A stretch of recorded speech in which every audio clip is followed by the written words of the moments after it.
자, 두 번째, 이번 주 정책자금 뉴스를 볼게요. 첫 번째는 정경련의 회원사들을 좀 보고요. 두 번째, 적자기업 증권사 추천 상장을 할 수 있고, 공공기관 요청에 반강제적인 기업의, 반강제적으로 이제 기업들이 기부를 하고 있다는 뉴스. 마지막으로 이제 제조업 경쟁력이 굉장히 위태롭다라는 뉴스. 이렇게 네 가지 하고, 그 다음에 R&D 과제 관련된 카드 뉴스가 추가적으로 하나 더 있습니다. 네. 우리가 알고 있는 전국 경제인 연합회라고 하는 그 정경련 있죠. 저기 저 여의도 저쪽 그 가면은 아주 휘황찬란한 건물에 그, 그 깜장 양복 입고 있는 그런 분들이 아주 수십 명이 밖에서 담배도 피고 뭐 무슨 선글라스 끼고 있어가지고 아주 무서운 그런 데가 있어요. 네.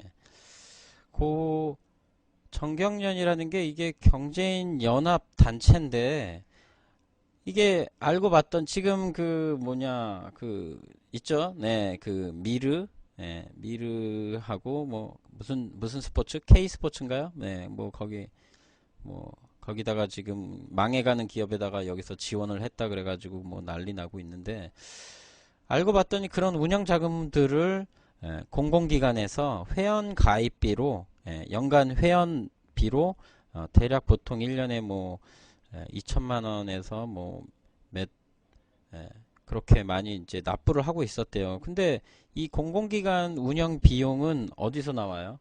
예, 세금에서 나오는 거잖아요. 그러니까 결국은 국민들이 낸 세금으로 이 공공기관에서 에, 이런 그 영리기관인 정경련에 에, 회원비로 납부를 하고 있다는 거죠. 그래서 뭐 한국전력공사, 한국서부발전, 한국석유관리원, 한국과학기술원은 탈퇴했다고 밝혔는데 정경련이 오히려 회원사라고 주장을 했답니다. 예, 그래서 이렇게 발뺌 하려다가 정경련이 사실을 공개해 버렸어요. 그래서 어, 우리가 이제 많이 알고 있는 이제 금융기관사, 공공기관, 기보신보, 기술보증기금, 신용보증기금도 정경련 회원사라는 거였어요. 저도 이거 보고 조금 의아했습니다. 네. 이런 공공기관이 뭐가 아쉬워서 정경련 같은데 회원사로 가입했는지 모르겠는데 연회비가 최대 2천만 원 정도 되는 곳인데 이런 걸 알고 했겠죠. 네. 뭐 기타 뭐 여러 가지 뭐 그 해외 사업을 많이 하고 있는 공공기관 같은 경우에는 정경련에 회원을 가입할 만 하긴 해요. 그런 쪽은 아무래도 이제 해외 연계에서 어떤 공공기관이라도 사업을 진행하는 데 있어서 경제인 연합회가 기업 대부분 거기 그 회원들이 대기업이잖아요. 그러니까 대기업이 아무래도 이제 국제적인 영업망이나 뭐 그런 뭐 그런 망들이 되게 잘 돼 있으니까 그런 도움을 서로 이렇게 윈윈하는 입장에서는 가입할 만한데 이런 기술보증기금하고 신용보증기금 같은 이런 공공기관이 여기에 회원사로 가입했다는 게 참 특이했어요. 그래서 정경련은 제가 볼 땐 뭐 저도 여기 뉴스에 나와 있는 것처럼 이건 없어져야 돼요. 네, 정경련은 없어지고 이걸 차라리 어, 기금회 같은 걸로 만드는 게 저는 낫다고 봐요. 네, 그래서 이 정경련이 중소기업이라든지 대기업도 뭐 마찬가지고 소기업도 마찬가지고 어떤 우리나라에 있는 전국의 모든 기업들에게 어떤 지원 사업을 기금 형식으로 좀 해서 그렇게 좀 할 수 있는 기관으로 좀 예, 그런 기관으로 바뀌던가 아니면 이건 이제 해체해버리고 그런 기관이 새로 하나 좀 만들어졌으면 좋겠다고 생각이 들어요. 2천만 원이면은 웬만한 소기업들 같은 경우에는 에, 뭐 1년까지는 아니지만 뭐 한 몇 개월 정도는 굉장히 원자재 비용으로 크게 유용하게 사용될 수 있는 부분이 되고 하다못해 소기업 기술개발사제 같은 거는 없잖아요. 근데 이제 이거랑 연계돼서 다른 데서 나온 뉴스지만 우리나라는 이제 해외랑 다르게 기업들이 한 해 한 해 가면 갈수록 이제 그러니까 창업 기업에서 성장 기업으로 넘어가면 갈수록 장기적으로 이제 기업 업력이 높아질수록 정책 자금에 기대는 비율이 상당히 높다고 돼 있어요. 그리고 융자에 기대는 기업들도 상당히 많다고 돼서 기업이 스스로 기술 개발을 해야 된다거나 하는 거에 대해서 적극적으로 하지 않는다는 거죠. 그래서 그 어디 연구소 어디 교수님인가 아무튼 연구소의 연구원들인지 연구소장님들인 것 같은데 에, 기업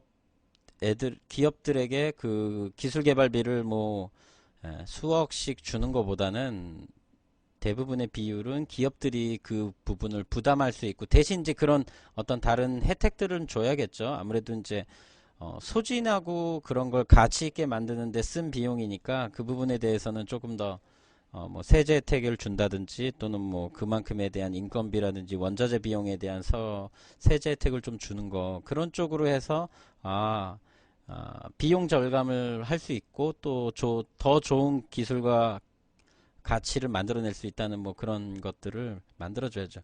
근데 조금 뭐 이거는 약간 좌파 얘기일 수도 있는데 대표들이 우리나라는 그 정책 산업 관련해 가지고 나오는 뉴스들을 보면은 대부분이 내용이 직원들이나 직원 교육이 잘 안 됐다거나 뭐 또는 어떤 월급쟁이로 일하는 사람들 또는 연구원들, 전문가들 이런 사람들이 잘못됐다거나 좀 모자란다거나 그렇게 얘기를 많이 해요. 그런데 제가 물론 저는 직원이 아니라서 뭐 그렇게 해서 입장을 대변하는 줄 모르겠지만 대표들이 마인드가 좀 바뀌어야 돼요. 우리나라 대표들은 이런 노블리스 오블리제라는 이런 거에 대해서 별로 그렇게 뭐 그거에 대해서 그렇게 깊게 생각하거나 그러진 않아요. 당장에 자기 손 안에 있는 것들에 대해서 중요하게 생각하지. 그 내용은 또 뒤에 나오니까 다시 한번 또 얘기할게요. 테슬라가 이제 드디어 우리나라 이제 제주도에 그 테스트 베드로 해가지고 이제 전기 자동차를 지금 판매를 해서 지금 예약해가지고 판매가 잘 진행되고 있죠. 그래서 이번에 스페이스X 그 우주 쓰레기 그 회수하는 그 우주선도 하나 대폭발 사고로 인해서 날려먹고 또 성공도 하고 그래가지고 앞으로도 굉장히 기대가 된다고 하고 또 스페이스X 거기 회사에서 이제 추가적으로 진행하고 있는 부분이 그 저 뭐냐 화성 화성에다가 이제 도시를 짓는 사업도 하고 있잖아요 지금. 그런데 웃기는 게 여기 지금 테슬라가 적자 기업이래요. 적자 기업인데 특례 상장이라는 게 있대요. 저도 이건 처음 들어봤어요. 특례 상장이라는 게 있는데 이게 증권사가 추천을 하면 회사가 적자라도 앞으로 미래에 굉장히 큰 흑자로 돌아설 거라는 뭐 그런 나름대로의 어떤 증빙을 누가 증권사가 하면 상장할 수 있게 해주겠다. 뭐 그런 내용으로 지금 뭐 개편이 되고 있다. 그런 내용인데 그 예시로 이제 테슬라 같은 기업을 지금 하고 있어요. 근데 이걸 보면 느끼는 게 지금 그 노무현 정부 지나고부터는 거의 주식 주가 지수가 2000선에서 뭐 더 이상 뭐 어떻게 안 움직이고 있잖아요. 왔다 갔다 하고 있고. 그래서 주식 쪽에 뭐 더 돈 자금을 좀 더 대서 규모를 좀 외부적으로 그냥 키워보려고 뭐 이런 정책을 내세우는 것 같이 저는 보여지더라고요. 여러분들은 어떻게 생각하십니까? 예. 그다음에 이제 노블리스 오블리제 아까 한 얘기가 이런 얘기예요. 뭐, 이 기자들이 뭐 기업들의 뭐 돈을 받았는지 보통 그 방송에서 그냥 하는 얘기로는 기자들은 술을 사주면 기사를 써준다고 하더라고요. 근데 뭐 그보다 이 기사 내용이 웃기는 게 뭐 공공기관에서 어떤 뭐 기금 사업을 한다든지 뭐 어떤 지원 사업을 하기 위해서는 돈이 있어야 되는 거잖아요. 그래서 그런 자금들을 모으기 위해서 기부를 하라고 하는데 이제 어, 당연히 우리나라에서는 누구한테 제일 먼저 하라고 할까요? 네, 재계일이 네, 삼성에다가 이제 먼저 얘기를 하는 거죠. 그러면 재계 순위에 따라서 그 비율이 정해져 있대요. 그 기부를 해야 되는. 그래서 뉴스에 이제 그런 공공기관에서 관행적으로 기부 같은 것을 이제 반강제적으로 자발적이지 않게 하는 것을 이렇게 하면 안 된다. 뭐 정부마다 뭐 이렇게 뭐 여러 가지 입장 차이에 있어서 이제 있는데 그보다 이제 기업들 입장에서 돈은 돈대로 내고 또 뭐 다른 기부는 별로 안 하는 것처럼 이렇게 보여지고 하니까 이미지도 기부를 한다고 해서 이미지가 좋아지는 것도 아니고 그렇다고 뭐 기부를 안 하면 또 이미지가 나빠질 수도 있고 뭐 이렇게 좀 애매모호한 입장에 있다라는 그런 얘기를 하더라고요. 예, 그래서 근데 이러 이걸 보면서 느끼는 게 이게 왜 뉴스에 나왔냐면 지금 경제가 어렵잖아요. 경기가 어렵고 그럼 경제 성장률도 지금 어거지로 지금 2.5%를 넘기려고 지금 안간힘을 쓰고 지금 박근혜 정부가 10조 원 플러스 알파로 지금 마지막 4, 4분기 때 뭐 정책자금 정책자금을 지원을 하겠다 뭐 그렇게 얘기를 하는데 개인들도 일반 직장인들이나 이런 사람들도 본인 먹고 살기도 힘든데 기부를 어떻게 해요? 그러니까 기부금은 점점점 줄어들고 있죠. 예. 그럼 나머지 기부금액에 대한 목표 상한선을 누가 채워요? 기업들이 채우는 거죠, 기업들이. 근데 이 뉴스에 조금 이 기자가 조금 제가 볼 때는 조금 더 깊게 이 내용을 이해했다면 사내 유보금이라는 게 상당히 많이 있거든요. 예, 기업들이 지금 투자를 미루고 있어요. 왜? 어디다 투자하든 그게 밑빠진 독에 물붓기가 돼가지고 다시 그 가치가 되돌아오지 않는다는 거죠.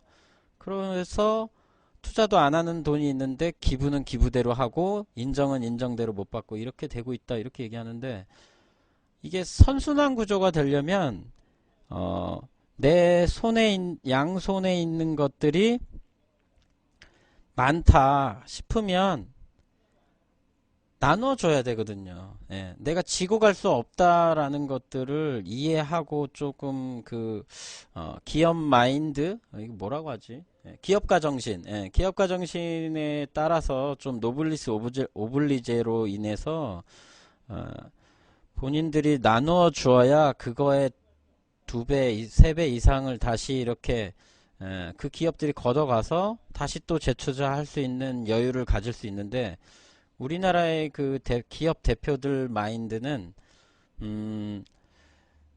내가 덜 쓰고 투자를 덜 하고 유보하는 만큼 이익이 더 남는다라고 이렇게 생각을 해요. 그래서 직원들 월급도 당연히 최저임금제 기준으로 줘야 된다는 마인드를 처음부터 아예 그냥 그렇게 갖는 거죠. 참.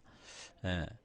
아, 그런 부분에 있어서 조금 스스로 기부를 많이 한다고 하면 이런 공공기관에서 이렇게 뭐 뒤로 뭐 이렇게 좀 기부 좀 하라고 뭐 이렇게 강압적으로 한다고 해서 그 말을 안 따라도 되잖아요. 근데 왜 이거 기부를 유도해도 자발적인 기부처럼 내냐?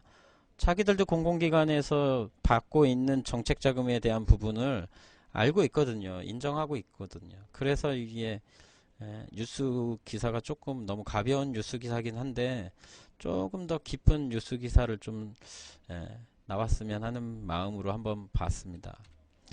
마지막 기사로 이제 5년 안에 한국 제조업 경쟁력이 없어질 거라고 이제 건국대 임채성 교수님이 이렇게 인터뷰한 기사 내용입니다. 우리가 지금 비교할 만한 데가 누가 있어요? 지금 일본, 중국, 뭐 우리는 아시아 쪽에서 이제 좀 잘 나가야 되잖아요. 그런데 우리 이 모든 산업의 그 기본은 제가 처음 방송할 때도 그랬었는데 소공인들이거든요. 예.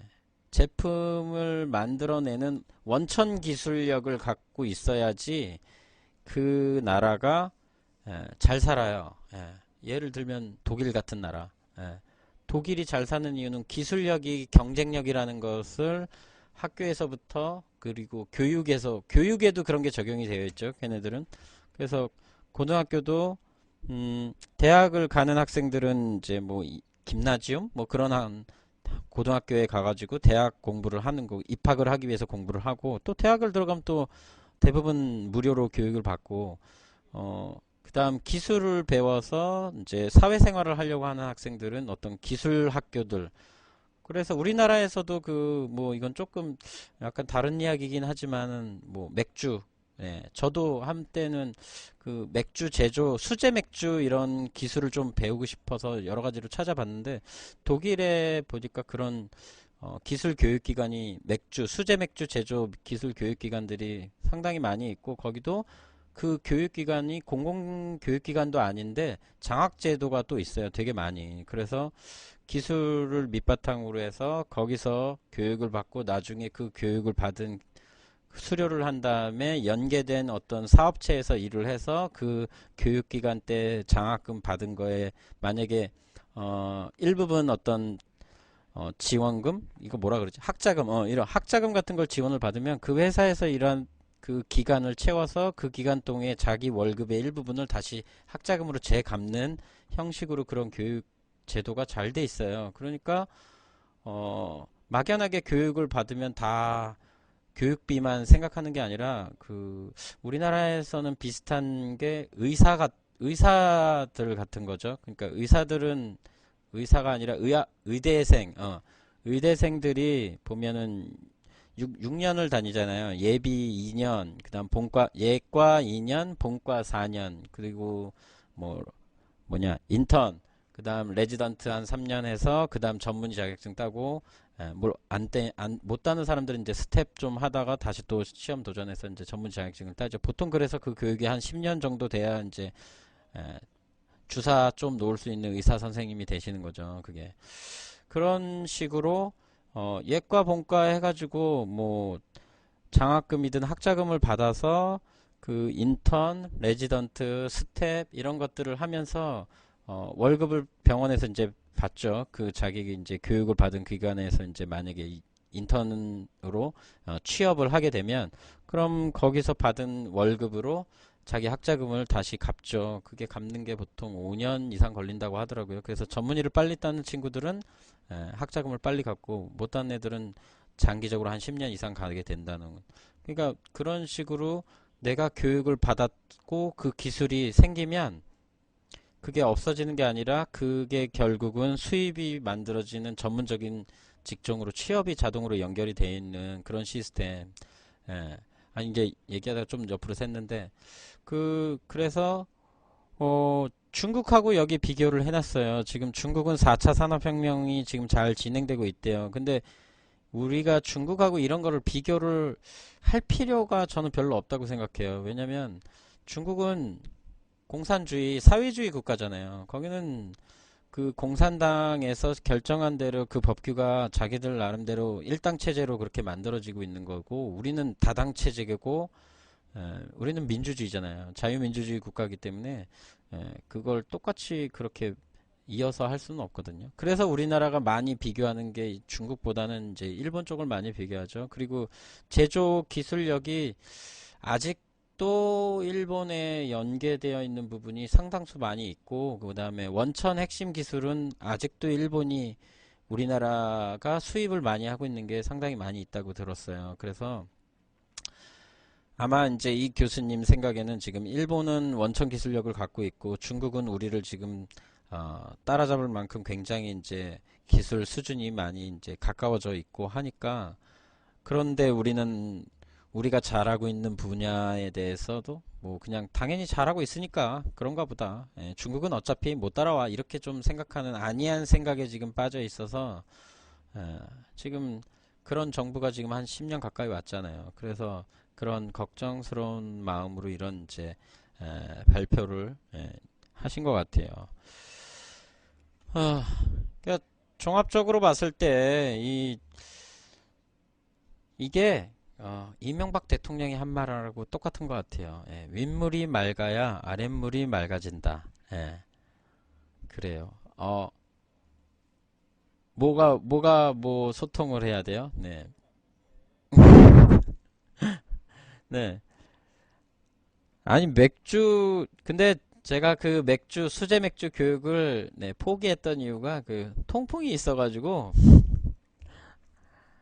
통풍은 맥주가 쥐약이거든요. 그래서 예. 그래서 이제 전체적으로 지금 굉장히 네, 어려운 시기이다. 예. 그리고 내년에 또 대통령 선거가 또 12월 20일 날 있는데 대통령 해에 가면 기업들 대표들도 대부분 체감을 해요. 뭐 한 해 한 해가 똑같다고 하는데 그 대통령 선거가 있는 해에는 예, 제가 여러 번 말씀드렸지만 돈이 마른다 그러죠. 예, 빨리빨리 성과를 마무리 짓고 뭔가를 해야 되기 때문에 뭐 자금 소진이나 이런 부분도 상당히 빨리빨리 진행이 되고 해서 거의 다 대부분이 상반기 때 모든 자금 흐름이 끝나요. 그래서 하반기로 가면 갈수록 경제 성장률이 떨어질 수밖에 없게 그런 구조로 보통 대통령 선거가 있는 해는 그렇더라고요. 네. 그 관련해서 제가 또 하나 찾아본 내용 중에 우리나라 그 대한민국 경제 성장률을 한번 찾아봤어요. 그랬더니 어, 그 경제 성장률 해가 가는 걸 이명박 대통령도 그렇게 못하진 않았더라고요. 근데 박근혜는 보니까 아주 네, 처참하더라고요. 보니까. 그리고 우리가 노무현 대통령 때 그렇게 좋았었나?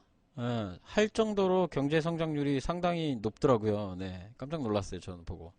어, 그리고 김대중 대통령 때 하는 것도 네, 보니까 그 IMF 겪은 첫 해에만 마이너스 성장률이었지 그 다음은 굉장히 높게 올라가더라고요. 물론 국민들의 희생들이 상당히 많았죠.